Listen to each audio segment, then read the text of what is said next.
Hello guys, this is What About Nintendo. Today I'm here for another video. In this video, we're going to be talking about Banjo 3 or Banjo Kazooie 3 and whether or not it could come to the Nintendo Switch. Got a lot of points to go over, so let's get right on into it.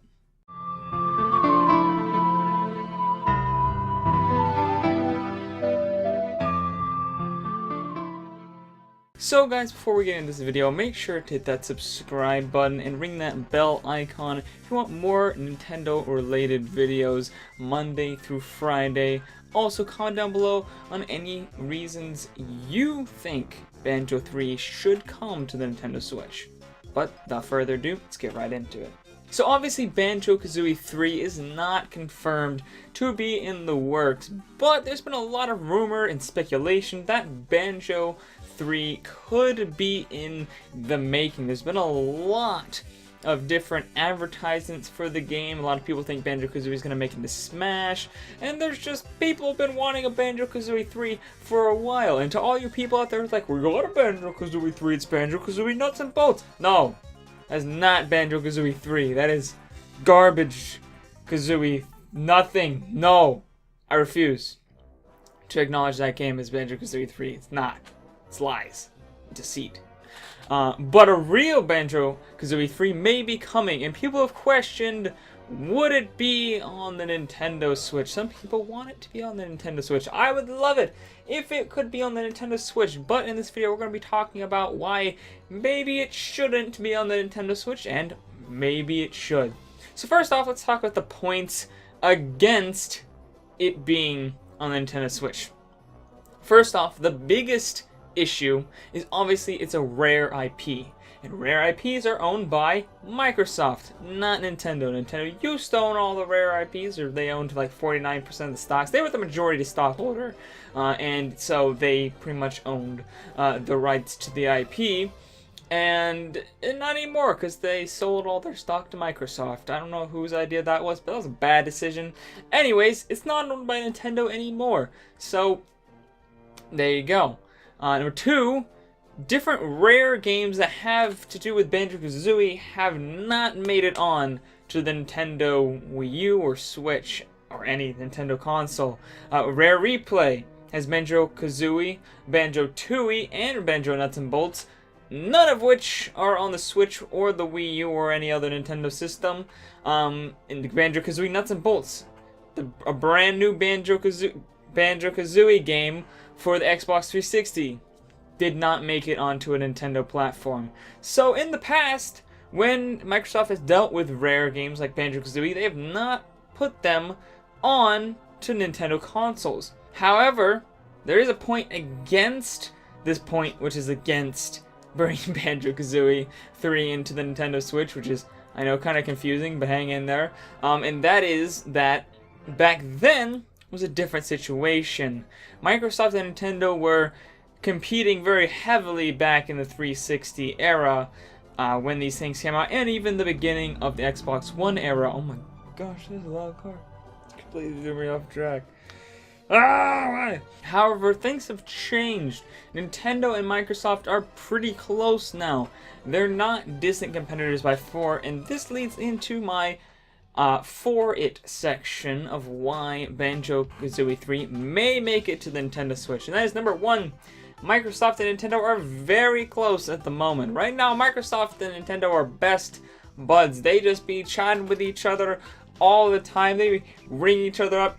Miyamoto be talking to Phil Spencer every other day. They're just, they tight nowadays. So it's not like back then in the 360 and Wii era where they were cutthroat. They were like going at each other. They were both big competitors of each other, and there was no way they were going to share anything with each other. So back then it was very different. Nowadays, you got frickin' Halo skins on the Nintendo Switch version of Minecraft, which, by the way, Minecraft's owned by Microsoft, so the fact that they share that game with anyone is pretty mind-blowing, to be honest.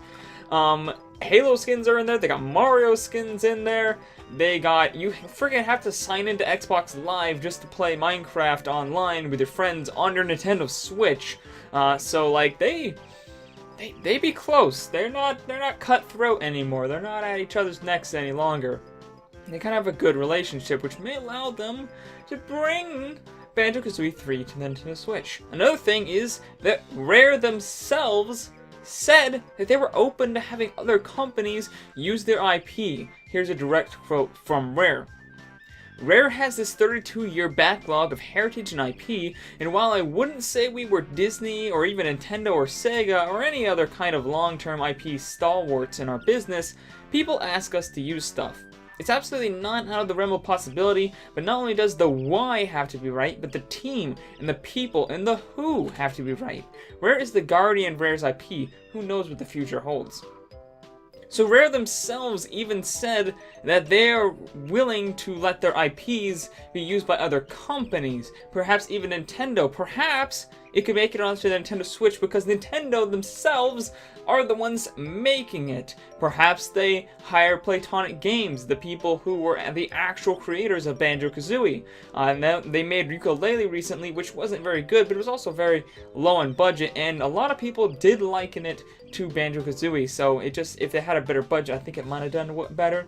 So maybe they hired them. Maybe they get a separate team. Nintendo has a bunch of very good teams. Maybe they have the people who are working on 3D Mario or something like that, people who know platformers, to work on a Banjo Kazooie 3. So maybe that's the reason. Maybe the reason Banjo 3 will be on the Switch is because it's being developed for the Switch by Nintendo. Will this happen? I don't know. It seems kind of unlikely, but it's a possibility. Another possibility is that they use this as a bartering chip for Banjo in Smash. Microsoft has stated a lot of times that they want Banjo in Smash. Phil Spencer himself tweets about it all the time, saying he wants Banjo in Smash. Banjo for Smash, he's all about that. I mean, I'm all about that too, so we should get that in. But Nintendo may seem a little bit less into that. Think of it this way. You put Banjo Kazooie in Smash, Banjo is automatically now being advertised. Nintendo uses Smash as kind of an advertisement. Smash just inherently is an advertisement. You go and you see all these different characters and you're like, oh my gosh, this is so cool. Who's this? What game are they from? And then people go and they buy that game. That's what happened with Fire Emblem. They started putting Fire Emblem characters into Smash and people were like, what's Fire Emblem? And then, you know, Nintendo released Fire Emblem and they bought it. I mean, it happens all the time with Smash. So, if you put Banjo in Smash, there's nothing for Nintendo to advertise on their platform. All their advertising is for different platforms.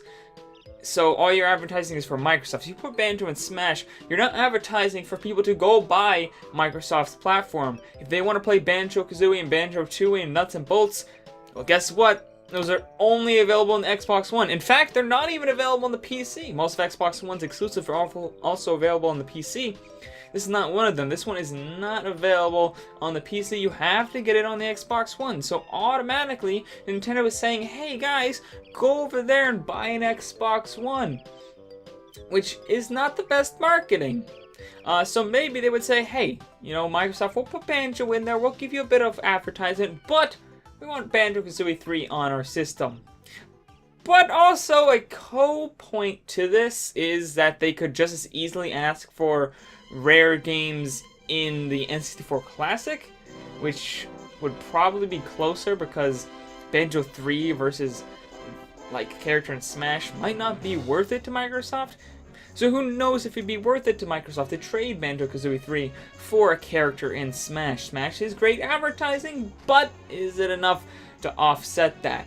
Well, I think actually them putting onto the Nintendo Switch could earn them more money, to be honest. And that leads into the next point, and that is that platformers just don't do well on the Xbox One. And I'll give you 3 different examples here. Number 1, Super Lucky's Tale. According to VG Charts, which I know is not the most reliable place on the internet, but guys, that's pretty much all we have to go on, and they get pretty close. They get within the ballpark. They're good enough to go and see the ballpark of what games sold. And according to them, it only sold 210,000 units on the Xbox One, despite this being an Xbox One exclusive and one of the only 3D platformers on the Xbox exclusive to it. So, there you go. Yooka-Laylee, according to VG Charts, again, VG Charts, these are all VG Charts, but as I said, good for the ballparks, just not good for the specifics. According to them, sold 250,000 units on the PS4, which is not that bad for an indie game. However, the Xbox One only sold 90,000. And I know that the PS4 has more units than the Xbox One, probably twice as much. But this is more than twice as much of the sales. And with sales numbers these low, your total units count doesn't matter as much. This is just not good. Number 3, Crash Bandicoot N. Sane Trilogy. We're comparing the Switch to the Xbox One, again using VG charts. The Switch sold pretty nice, 390,000 units. This is updated last August, so these numbers aren't new. They've probably sold a lot more than that since then. But 390,000 units versus 260,000 units on the Xbox One, despite the Xbox One actually having many more units than the Nintendo Switch. So yeah, platformers just don't really do that well on the Xbox One. In fact, a lot of games don't sell really that great in the Xbox One. Games just sell better on the Switch and the PS4, especially ones like nice, bright, cartoony platformers. I mean, that's just not what people buy on the Xbox. They buy Halo, which I love Halo. They buy Call of Duty. They buy Battlefield. They buy Battlefront. They buy all these kind of like shooters and stuff like that. They don't, and racing games like Forza. They don't buy games like a Banjo Kazooie 3. So I think they would sell a lot more units if they put this onto the Nintendo Switch, which, I mean, they're getting commission off of every unit sold. I think that would actually end up earning them more money in the long run than just having it on the Xbox One. Of course, none of this can really be proven or disproven. We don't know really what Microsoft's thinking. We don't even know if a Banjo Kazooie 3 is being made. Who knows? I don't know. So I'd hope it get on the Nintendo Switch, or at least the PC, because I'd be that 1% who'd buy it there, because I really don't want to bust out my Xbox One to play Banjo Kazooie 3. I'd just rather play it on the Switch or the PC, or pretty much anywhere else, which is kind of where the Xbox is right now. But yeah. Anyways, guys, that's all for this video. If you like this video, make sure to like and subscribe, as I said, for more Nintendo-related content Monday through Friday. Let me know down in the comments below what you thought of the different reasons why Banjo maybe should or should not be on the Nintendo Switch. And let me know down in the comments below if you have any more reasons why it should or should not be on the Nintendo Switch. Anyways, guys, thank you all for watching. Make sure to share it with anybody you know who likes Banjo Kazooie. And I'll see all you dudes later. Bye, Nintendo. Bye.